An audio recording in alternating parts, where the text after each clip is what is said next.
And so I think if you can just boil it down and keep it simple and say like, look, ultimately everything we do around cybersecurity is making sure that we have really strong access controls.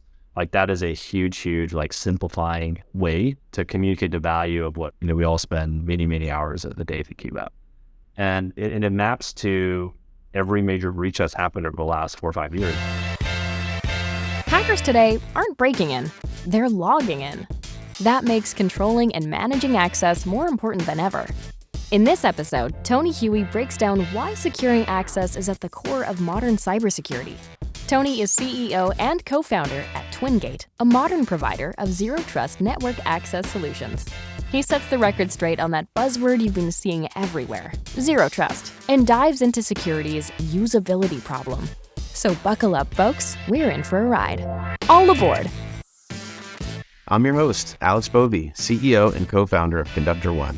All Aboard is a new show designed to equip security and IT pros with the tools, knowledge, and practical advice to keep their teams secure and productive. Join me to hear from experts and innovators that are shaping the future of information security. In today's episode, I'm talking with Tony Huie. Tony is the CEO of Twingate, a modern zero-trust network access product that helps companies replace their legacy VPNs. I've enjoyed getting to know Tony and his team at Twingate over the last year. They're focused on user experience and quick time to value, two themes close to our heart at Conductor One. Their business fundamentally changes the way that employees access sensitive infrastructure remotely. It's an important pain point and one that I've seen companies struggle with for as long as I can remember. During our discussion, we demystify zero trust, we talk about usability as an imperative for modern security products, and we explore the movement of decentralizing access control. Let's get into today's show.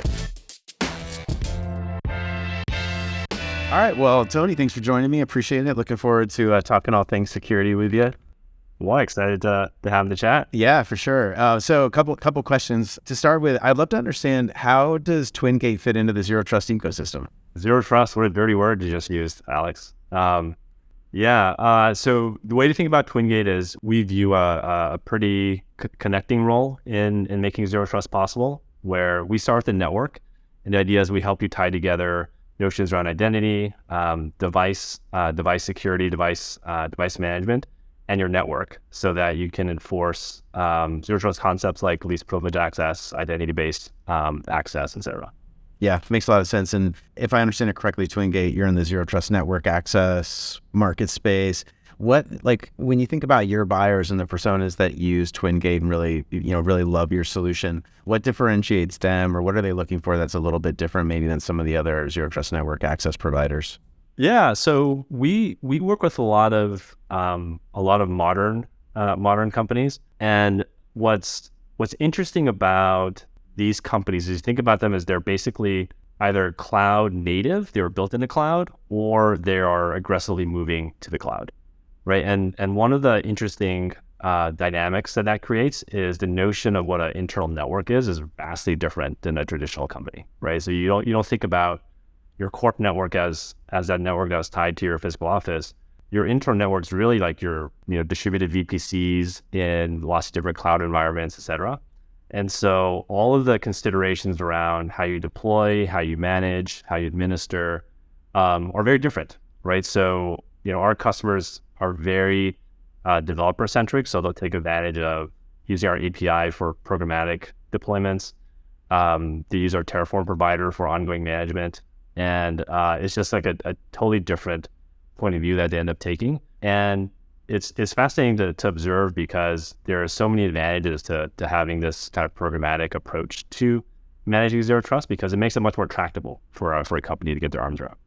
Yeah, that makes a lot of sense. The other, the piece about the corporate network resonates obviously a lot with us at Conductor One, because we're a modern company. So our corporate network is the Starbucks Wi-Fi. There is no privilege that's granted by being on the Wi-Fi in our office here, for example.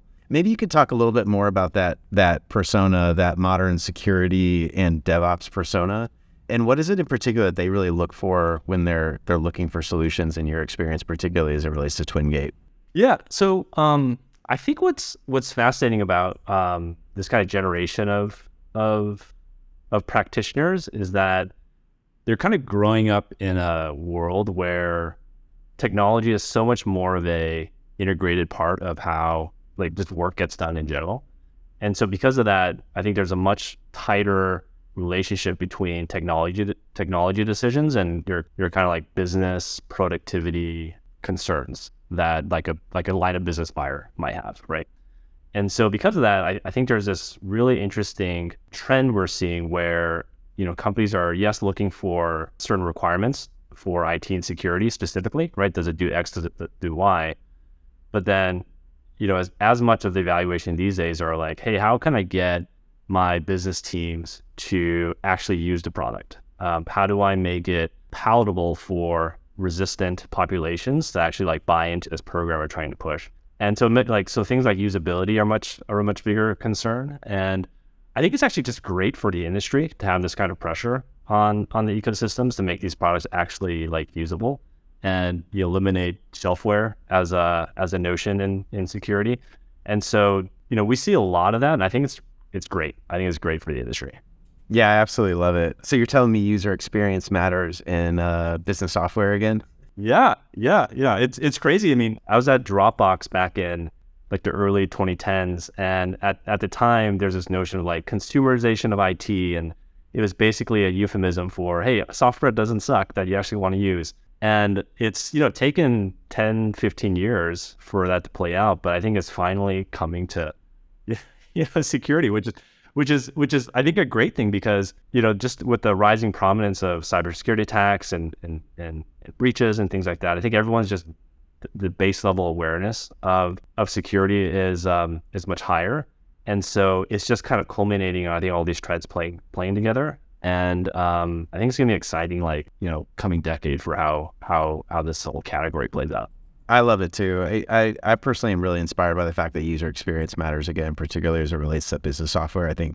I'm guessing, I don't want to project, but I'm guessing you and I both grew up in the realm of like seeing some of the old B2B SaaS software that used to get sold that was terrible. No one liked to use it. It was bought by a central purchasing decision maker, pushed onto the org, and then the org like rejected it because it was not easier or, efficient or whatever to use. So yeah, I love it. I'm looking forward to seeing that disruption play out through the market. Well, so what's interesting is that so that dynamic you just described, I think it's kind of this like classic failure mode. I think a lot of like IT and security teams sometimes fall into, which is that you kind of make decisions that you think are good for the company, and because it is obviously good for the company, you can just like jam it down the rest of the organization's throat, so to speak. And I think what's interesting is that, because I think just the base level awareness around security and usability and how big of a role employees' own behaviors play in keeping a company secure, that consideration around, hey, if I force my employee base to do this and they don't want to do it, I think there's a much bigger recognition that, hey, human nature is going to be such that they're just going to figure out a way to get around that, right? So why fight against that wave? Then why not instead just take that as one of your kind of key requirements in your evaluation of these technologies? And so, things don't ever change overnight, because these kind of like trends and generations play out over many years, and in some cases decades. But I think that's happening a lot now. Even legacy, quote unquote legacy, more traditional companies that we talk to these days, there's a much bigger awareness and focus on like, hey, I gotta make this stuff easy to use. Otherwise, it's going to put the whole security regime at risk, because employees are just going to figure out a way to do, whatever they want. Yeah. Another trend two more trends I'd love to talk about with relation to like the things that we see shifting as well around Conductor One. And I'd love to hear if these resonate with you. The first one is time to value. And I think that's another big change that I've seen, like with old school business software versus like, even we're in kind of the modern governance, modern access control space. People really want like a quick time to value with deploying a solution. They don't want tons of professional services. They don't want like long drawn on implementations. Does that affect Twingate? Do you see a similar dynamic, and how have you guys thought about that from a product perspective? Yeah, it's interesting you bring it up as like as a trend, because my guess is that if you went back 10, 20 years and you asked, hey, would you prefer software that can be like quickly deployed? Everyone would say yes. Like everyone wants that. The challenge has been though, is that a lot of software hasn't necessarily been designed for that to happen, right? Because you think about legacy software services, services revenue lines were a pretty big component of enterprise software companies in the past. Big professional services engagements in some ways helped create stickiness because your companies are pot committed once they've like invested all these dollars in cycles getting this stuff deployed. And so there's kind of this like perverse set of incentives in this like legacy enterprise software space. And with like software as a service and cloud and all these things, I think the kind of notions and incentives have started to change quite a bit, which I think has been really healthy. And I think it's a really good trend. I think that buyers want to find software that, the time from POC evaluation, proof of concept in your sandbox environment to, hey, I can see this very quickly flipping a switch into production. The fact that like there's line of sight into that, even before you close on a deal is a really good thing. And I think buyers love it, right? And I think it's a big reason why in many categories, this whole notion of like product-led growth and like try before you buy, those notions are even starting to trickle into categories of software that are more traditionally centrally bought and pushed down. And not to say that like, products like the ones that we sell will never be like a Dropbox or a Notion type of thing where small functional groups will get in just because of how sensitive the software is. But I think a lot of those principles still make these categories work, which is if you can make it easy to deploy, easy to see the value as opposed to just see it on a slide. Those things definitely resonate with buyers. Yeah. Yeah, 100%. I mean, to riff on that for a second, I think it dovetails into, I know like the new hype cycle right now in the Valley is like all PLG, product-led growth. Yeah. I was around 10 years ago and they just called that like growth teams and growth hacking and like golden motions. But just this idea of, I think sometimes that PLG gets conflated with the idea of like, I need to be able to swipe a credit card to pay for something. I don't think PLG is it's like a motion, right? And you can optimize as much of that motion as you possibly can, given your buyer and the dynamics of rolling something out. But to really maximize what you were saying, which is the ability to like experience value and see something working for you, without having to like buy the software first and then try it out. So yeah, it super resonates with me. Yeah. Yeah. I think a lot of it is in some ways that, we talked about usability earlier, which was mostly centered around usability for the kind of like end users of the software. So the employees and all that. I think in a lot of ways, quote unquote PLG, product-led growth for category of software like this is really for the admins. Like, how do you make it easy for the admins to get going, for them to configure the things that they need to, and have it just make sense to them, and have it look and feel like, modern software they use in other parts of their lives. And so I think like a lot of it is that actually, right? Which is like you take that kind of user-centric approach to the admin experience as opposed to just the employee experience. Yeah, that makes sense. You also mentioned centralization previously, and that's something that we talk a lot about as actually I do think a kind of like trend, like a market level trend of this idea of moving away from centralization and a little bit more of like democratization. For us, that's around like democratization of access control, decision-making, application ownership, resource ownership. It feels like there's parallels kind of in the network access space, like, kind of old school VPNs, very centralized command and control in terms of who owned those, what you were allowed to provision. I did notice in Twingate, you guys have like a DevOps role, presumably, where you can, delegate a little bit of management and administration in Twingate to that role. So I'm kind of curious if you see a similar trend around democratization, delegation of like some of the different control features of your product versus this more central command and control, like old world regimen.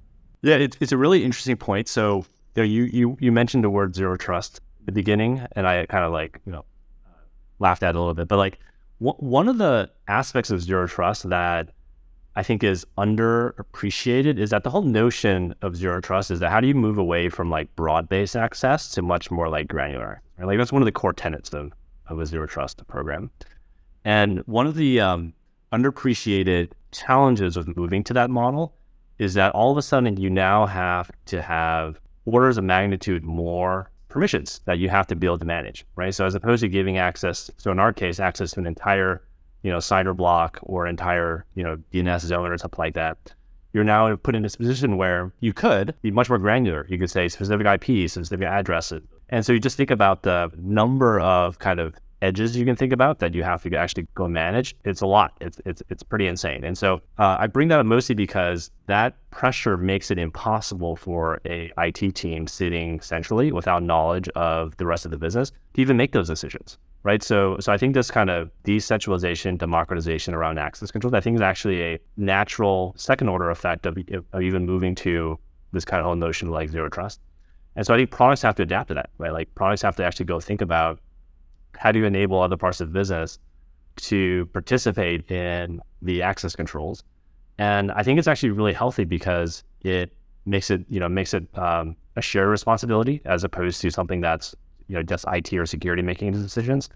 And it allows, I think, central functions like IT and security to craft policies and then have them actually be enforced in a way that makes sense for the functional organizations. And it goes back to this whole notion of like, how do you get the businesses actually adopt these types of products? And I think if you can empower these other teams to make these decisions, it's going to feel much more natural because it's going to be based on how they work. And so, for us, that is a big part of it, right? And when you think about our joint customers who work together, that's a big part of it too, right? It's like, how do you actually enable teams and other functions to actually go administer, hey, give access to such and such person. Here's a reason why, and revoking it when it's unnecessary. Like I think these types of workflows are very natural kind of second order effects of this like new security model I think everyone wants to move towards. Most definitely, yeah. The other thing in there is the centralization of policy enforcement, but the delegation of sort of access control and decision making to the people that have the best information.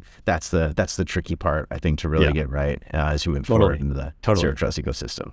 Totally, yeah. And the other aspect of it is, I mentioned cloud networks in the beginning, and that's like another thing that's very different, right? So like in the past where you might have one big monolithic corp network that everything sat in, a lot of our companies have like hundreds of VPCs, right? And there's very low likelihood that an IT administrator is going to know what's in that random VPC and know who should have access to and when should they get removed from it. So putting that onus on that IT person is actually both inefficient. It's going to be bad experience for the IT admin and bad experience for the engineer who needs access to that dev environment or what have you. It's kind of unfair to IT too. If they're like, I don't know. So what ends up happening, so when we talk to a lot of companies, so obviously so we're not one of the first players in this notion of zero trust network access, right? There's lots of, you can name lots of big companies there. But what's fascinating is that if you go talk to a lot of those customers and you actually ask them hey, how have you actually deployed your ZTNA product? You look at those resource definitions, guess what they are? They're CIDR blocks, they're like whole zones. They basically replicated a VPN architecture because that's the only way you could do it, right? Because the IT has no idea what's in that environment. So I'm just going to give you access to everything. And so the evolution that we talk to customers about is that, hey, you can actually get a handle on that, but it requires a different way of thinking about it, right? It's not manually kind of handcrafting these policies. It's actually being much more intentional about using automation and using like data to inform those types of policies, and then having smart, we call them like human in the loop type workflows where you can have to go approve that workflow or like approve that request and things like that. And so I think there's just going to be a different model that emerges to really make this possible. Yeah, that makes a ton of sense. Switching gears to like macro level trends, any spicy takes on security or zero trust at this minute? I mean, I know zero trust is like, it's always the marketing buzzword. Yeah. At least it feels that way, like the marketing buzzword du jour. Maybe that, and maybe sprinkle a little AI ML into it. But what are you? Any spicy takes there? Okay, so here's my take. So I think if you talk to any security practitioner, IT practitioner, they'll look at the word zero trust as a negative thing, right? Because they'll look at like, hey, all these vendors have kind of bastardized this term, and it's like doesn't mean anything to anybody anymore. And it's just bad for the industry to have this type of like message out there, right? Because it doesn't mean anything. So I think that's true at some level. I also think that what sometimes folks in the industry lose sight of is that it's actually a pretty powerful dynamic sometimes because it gives you, the security or IT leader, language to go talk to your functional counterparts, whether it's your line of business owner or your CFO or what have you. It actually gives you language to go talk to them because odds are they're also, casually hearing about these terms as well. And so it gives you it gives you that kind of language to have those conversations. And you think about most, IT security leaders, one of their biggest, challenges might be a strong word, but like one of the kind of areas that it's incumbent on them to be good at is communicating with the folks who control the budget, right? Which is like finance teams, and controlling and communicating with folks who can control end user behavior, right? Which is the functional folks. And so I think actually that just generally elevating the awareness and giving the industry terms and shared language to be able to talk to kind of folks outside of the ecosystem are actually a really healthy thing. And the best folks that we talk to actually take advantage of that. Yeah, totally. I mean, I don't know if you guys have seen this, but we've definitely seen like budget and project aligned to like zero trust initiatives, like multi-year zero trust initiatives. So that's always a good thing too, right? Like it's a security driven business transformation in terms of how you control access across your company and modernizing your organization. So you can attach that, it's a good thing, and create the momentum internally around it as well as a security leader. Yep. Any security predictions for 2023? So one of the things I've been thinking a lot about is like, how do you describe what cybersecurity is to somebody who's not in the industry, right? So it just might not be exactly answering your question, but so I spend a lot of time, obviously talking to folks who are deep in security, and you end up going down these somewhat esoteric arguments around this vulnerability, that vulnerability was the right term to describe this, et cetera. But for a lot of folks, I think the more powerful trend in security is that everyone is just more aware of like the fact that security is important, and that these breaches aren't just things that happen in the back, kind of like on the side, but actually has direct impact on the viability of businesses, et cetera. And so because of that, I think there's going to be a pretty big push, I think, for a lot of security IT leaders to basically figure out how you be a more effective communicator and actually describe these challenges in a much more like human, explain it to me like a vibe type of trend. And I'm excited to see that play out actually, because I think it will vastly simplify, for example, H1s in a vendor's website if that actually becomes a trend. I'm going to try to will this into existence, that like this actually happens, because I think it's going to be good for the I love industry. it, dude. Project your vision onto the world, man. Yeah. I love it. That's my security prediction. Is that that's what's going to happen. I think it's going to be great. Like I described, obviously, like you and I are both in this industry around access management. Like I think that if you really break down like what is cybersecurity for most companies, it's actually just managing access. It's like making sure that the right folks have access to the right things and the wrong people don't. And any outside attacker, what they're trying to gain is access, right? Access to things they shouldn't. And so I think if you can just boil it down and keep it simple and say like, look, ultimately, everything we do around cybersecurity is making sure that we have really strong access controls. Like that is a huge, like simplifying way to communicate the value of what, we all spend many, many hours of the day thinking about. And it actually, it maps to every major breach that's happened over the last 4 or 5 years. There's always, it's rarely some highly kind of obscure technical attack that happens on a piece of infrastructure or something like that.